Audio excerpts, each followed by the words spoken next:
So I Right. remember like as a kid that this intro would always freak me out, and I would actually like if somebody's probably going to clip this to constantly remind me of it or whatever, but I would actually leave the room until the intro was over, then I would come back. That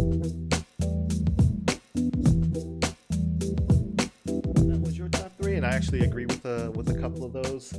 I do have a different Yeah. top three though, and if you actually tuned into our last not last year, but the year before, we did a Halloween special on scariest movies, and I did mention that there was a scene in The Fourth Kind that really Yes. unnerved me, and that Yes. was the possession scenes. Pretty much anything that really they showed that was real footage.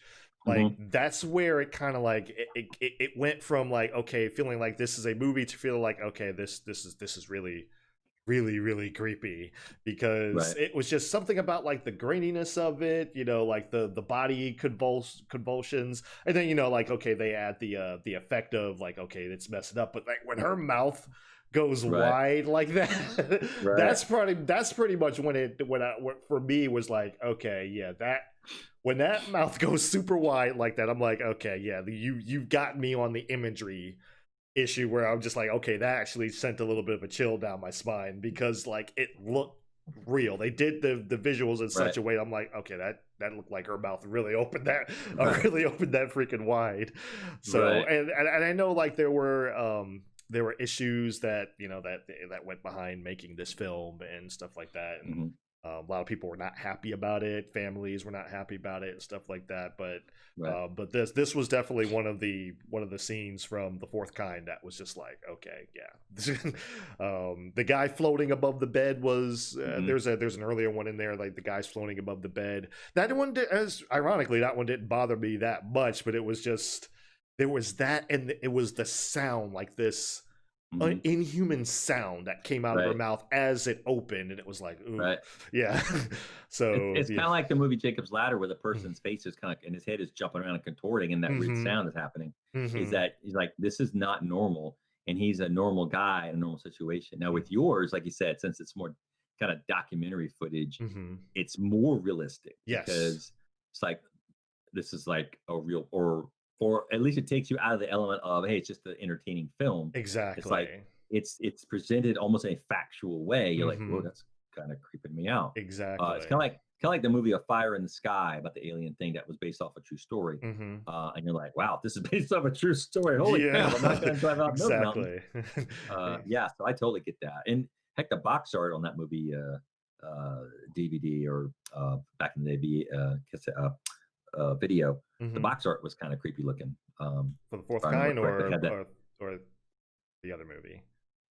No, from Fourth Kind. Fourth If I remember Kind. correctly, Okay. yeah, it's got a creepy looking alien face on it. If I remember correctly. Oh, Um, okay.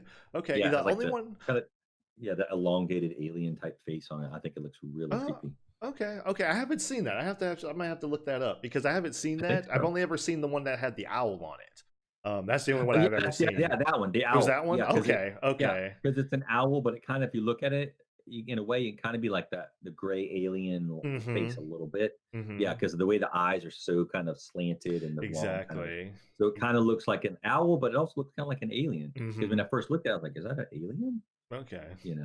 Yeah. Yeah, yeah, yeah. So they definitely like I say, Hmm. imagery is a big thing with horror movies. I mean, you have Hmm. to you be able to convey that, but also, like, you got to get everything just right. You got to get the sound, you got to get the acting and stuff like that, so you can buy the situation that's happening, and also you have to, which I think that horror movies have kind of gotten away from, especially when they started introducing like the slasher flick and stuff like that, Yeah. and the torture porn stuff like Saw and Yeah. other things, Yeah. is they've gotten away from, is like making you care about the characters, and that's one of the things. Like, Right. they did okay in this movie I think the acting was good, and you did genuinely start to care about some of these characters and their plight that they were going through.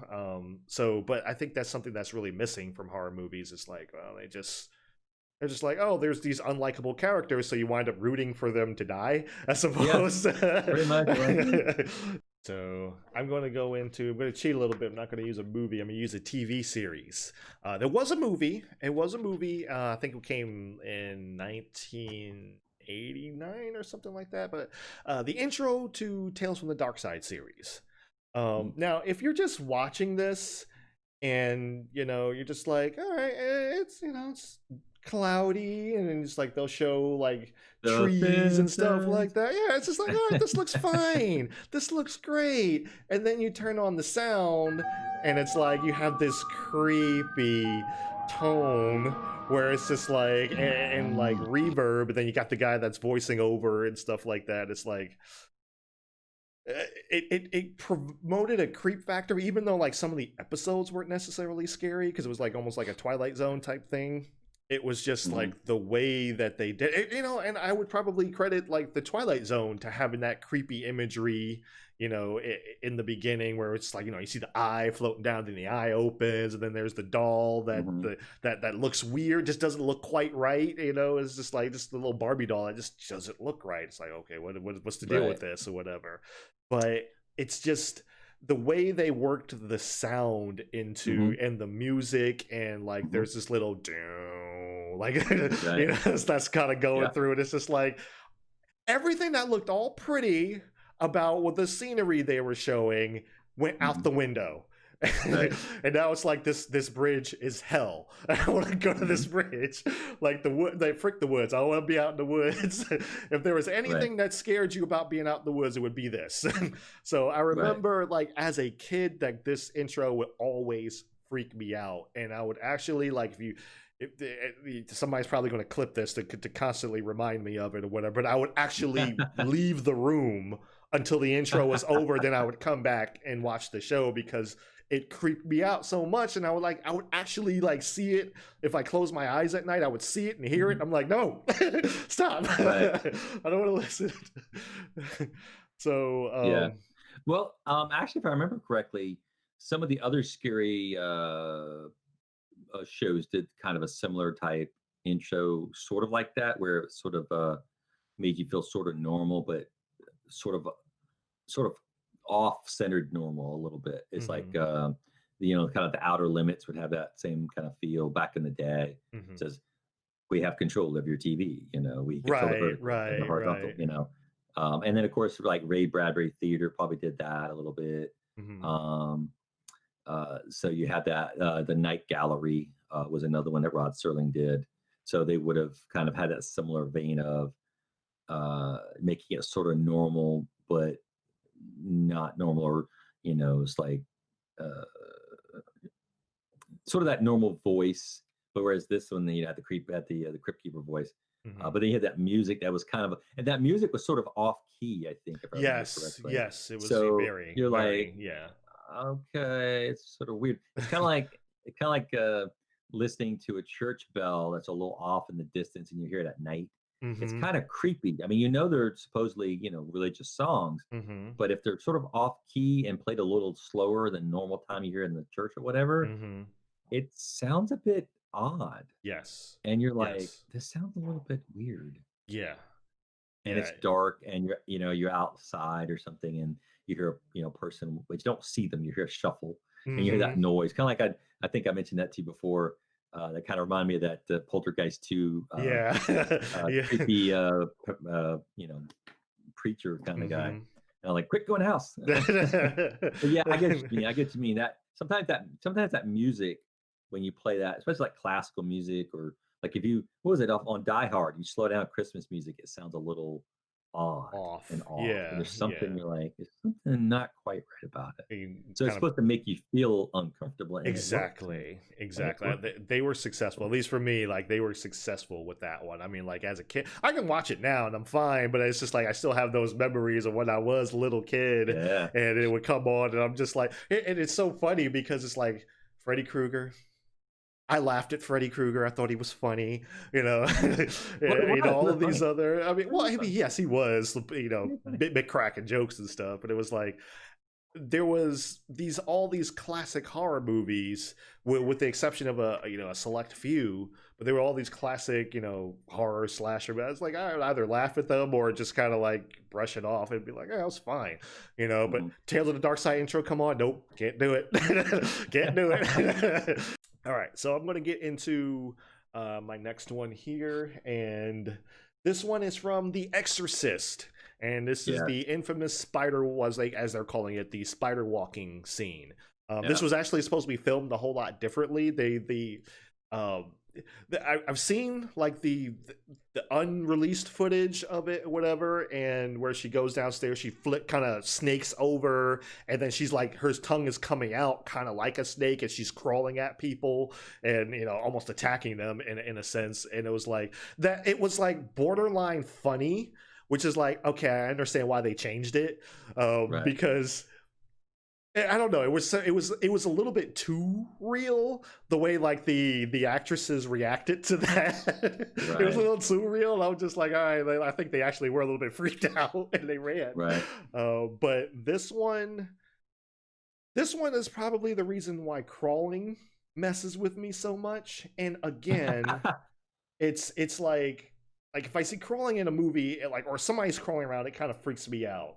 But when she Right, comes downstairs, and it's just, there's it's almost, it's horrifying in a way, just because like there's also sound behind it, where it's right. like, this is not, she's not heavy enough to be making this bump bump bump bump bump bump down the stairs. And then like, she just stops, she opens her mouth, and there's just like this blood coming out or whatever. But that's one of the reasons why crawling in a certain way, like anytime they would do crawling in the movies, it would freak me out a little bit. I'm like, stop.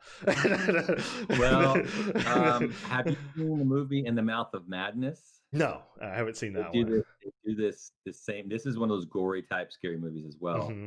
Uh, John Carpenter. Okay. Um, and yeah, Sam Neill was in it. Sam Neill, I think, is really good in these kind of movies, Hmm. as the investigator to find it. And he's with, I think her name is Julie Carmen, and she Hmm. does that. She comes out in the car and she's all like, I think they had a person who was a contortionist do this, Okay. and they do that weird, like, and she comes out, she Yeah. does a little, and then she's upside down and her head's all Hmm. twisted, and she's kind of walking towards him, and he's freaking out because she's Yeah. moving. I mean, she's moving in a not normal way, Hmm. up kind of upside down with her head twisted. So Hmm. that's not normal. Yeah, that's There's yeah. there's That would a freak you out. To let you know if you're gonna be freaked out when you watch that movie now. there's a scene. Have you seen what's that M. Night Shyamalan movie, The Visit?